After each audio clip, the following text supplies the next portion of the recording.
అందరికీ నమస్కారం. Welcome to నేను mister N YouTube channel for movie updates. Friends, చాలా మంది మన వీడియోస్ చూస్తున్నారు కానీ సబ్స్క్రైబ్ చేసుకోవట్లేదు. సో ప్లీజ్ సబ్స్క్రైబ్ చేసి సపోర్ట్ చేస్తే మరిన్ని మంచి వీడియోస్తో మీ ముందుకు వస్తాను. ఫ్రెండ్స్, మీరు మిస్టర్ బచ్చన్ అలాగే డబుల్ స్మార్ట్ మూవీలకు సంబంధించిన రివ్యూల కోసం ఎక్కడెక్కడో వెతకడం దేనికి? ఈ వీడియోలోనే మీకు 2 మూవీస్ సంబంధించిన రివ్యూలు చెప్పడంతో పాటు ఈ హాలిడేస్లో ఏ మూవీ బెస్ట్ ఆప్షనో కూడా చెప్పడం జరిగింది. సో స్కిప్ చేయకుండా వీడియో మొత్తాన్ని చూడండి. మొదటగా మన మాస్ మహారాజా రవితేజ గారు అలాగే హరిశంకర్ గారి డైరెక్షన్లో వచ్చిన మిస్టర్ బచ్చన్ మూవీ ఈ ఇండిపెండెన్స్ డేను పురస్కరించుకొని ఈ రోజే థియేటర్లోకి రావడం జరిగింది. సో ఈ మిస్టర్ బచ్చన్ సంబంధించిన మూవీ ఎలా ఉందో మన రివ్యూలో చూద్దాం. ఇక కథ విషయానికి వస్తే, పవర్ఫుల్ ఇన్కమ్ ట్యాక్స్ ఆఫీసర్గా మిస్టర్ బచ్చన్ అలియాస్ ఆనంద్గా మన రవితేజ గారు కనిపిస్తారు. అవినీతి పరుడైన వ్యాపారిపై రైడ్ చేయడంతో తన పై అధికారులకి కోపం తెప్పిస్తుంది. అంతే, మిస్టర్ బచ్చన్ని డ్యూటీ నుండి సస్పెండ్ చేస్తారు. ఇక ఆ తర్వాత చేసేదేం లేక మిస్టర్ బచ్చన్ తన సొంతూరు అయినటువంటి కోటిపల్లికి వస్తారు. అక్కడ అందాల భామ జక్కిని చూసి తొలిచూపులోనే ప్రేమలో పడతాడు. అయితే వీరి ప్రేమ వ్యవహారం ఎలా సాగింది, పెద్దలు వీరి ప్రేమ పెళ్లికి ఎలా ఒప్పుకున్నారు?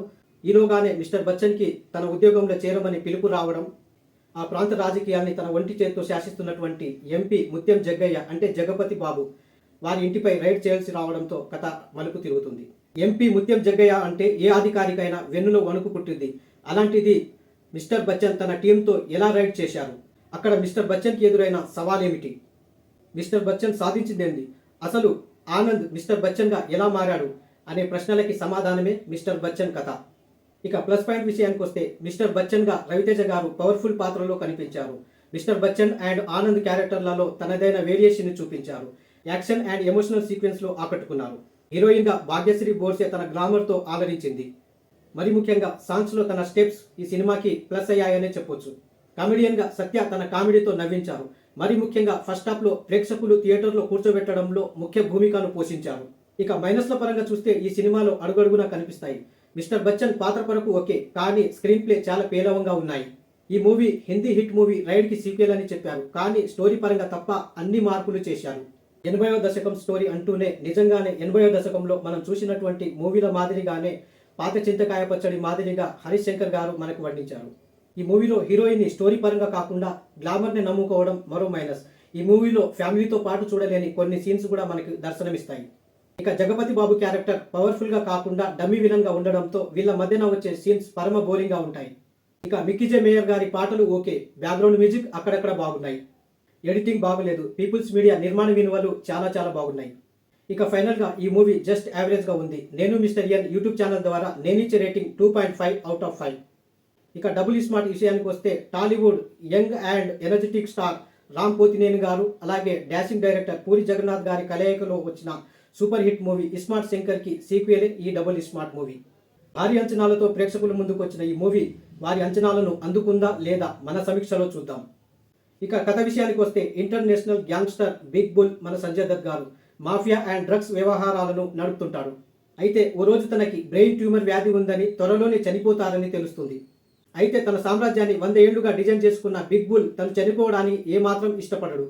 ఈ క్రమంలోనే వైద్యులు తనకి బెస్ట్ సలహా ఇస్తారు. అదే మెమరీ ట్రాన్స్ఫర్ వల్ల ఇది సాధ్యమని. దీంతో తన పర్సనాలిటీకి సరి అయిన వ్యక్తి కోసం అన్వేషిస్తారు. లండన్ వేదికగా తన వ్యవహారాలు నడుపుతున్న బిగ్ బుల్కి హైదరాబాద్లోని iSmart Shankar alias double smart తనకు సరి అయిన వ్యక్తి అని తెలిసి హైదరాబాద్కి వస్తారు. మొత్తానికి తన మెమొరీని డబుల్ స్మార్ట్కి ట్రాన్స్ఫర్ చేస్తారు. ఇక అక్కడి నుండి కథ ఎలా మలుపు తిరుగుతుంది? శంకర్ జీవితంలో జరిగిన విషాదం ఏమిటి? శంకర్ని బిగ్ బుల్ ఏం చేశారు? శంకర్కి జన్నత్ అంటే కావ్య తాపర్ల మధ్య జరిగిన ప్రేమ వ్యవహారం ఏమిటి? అసలు జన్నత్ ఎవరు అనే ప్రశ్నలకి సమాధానమే ఈ డబుల్ స్మార్ట్.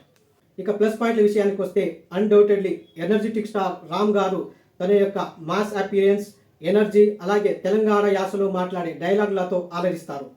కథకు తగ్గట్టు డిఫరెన్స్ వేరియంట్స్లతో ఆడియన్స్ని ఆదరిస్తారు. ఇక హీరోయిన్ కావ్య ఠాకూర్ గారు తన రోల్కి తగ్గ క్యారెక్టర్లో బాగానే షూట్ అయ్యారు. రామ్ గారితో కెమిస్ట్రీ అలాగే సాంగ్స్లో తన గ్రామర్తో మాస్ ఆడియన్స్ని ఆకట్టుకున్నారు.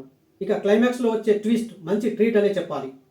ఇక మైనస్ పాయింట్ల విషయానికి వస్తే, ఈ మూవీ ఇస్మార్ట్ శంకర్కి సీక్వెల్ అని మనకందరికీ తెలుసు. సో థియేటర్కి వచ్చే ఆడియన్స్ కూడా అదే ఎక్స్పెక్టేషన్స్తో వస్తారు. కానీ ఈ మూవీ వారి యొక్క ఎక్స్పెక్టేషన్స్ని అందుకోలేదనే చెప్పాలి. పోషమ్మ శంకర్గా తల్లి కొడుకుల సెంటిమెంట్తో ఈ మూవీ మొదలవుతుంది. ఆ వెంటనే బిగ్ బుల్గా విలన్ ఎంట్రీ, ఆ తర్వాత ఇస్మార్ట్ శంకర్ అలాగే జన్నత్ల లవ్ ట్రాక్ వరకు బాగుంది. కానీ ఆలీ గారితో చేసిన బొక్క అనే క్యారెక్టర్తో పూరి గారు ఈ స్టోరీని స్పాయిల్ చేశారని చెప్పొచ్చు. అలాగే పూరి గారి మార్క్ పంచ్ డైలాగ్ మనం ఈ మూవీలో మిస్ అవుతాం. బాలీవుడ్ నటుడు సంజయ్ దత్ గారి క్యారెక్టర్ కూడా ఎక్స్పెక్టేషన్స్ కి రీచ్ కాలేదనే చెప్పాలి. పూరి గారు ఆలి గారిల కామెడీ ట్రాక్ ఈ మూవీలో పెద్ద మైనస్. పూరి గారు చార్మి గారుల నిర్మాణ విలువలు చాలా బాగున్నాయి.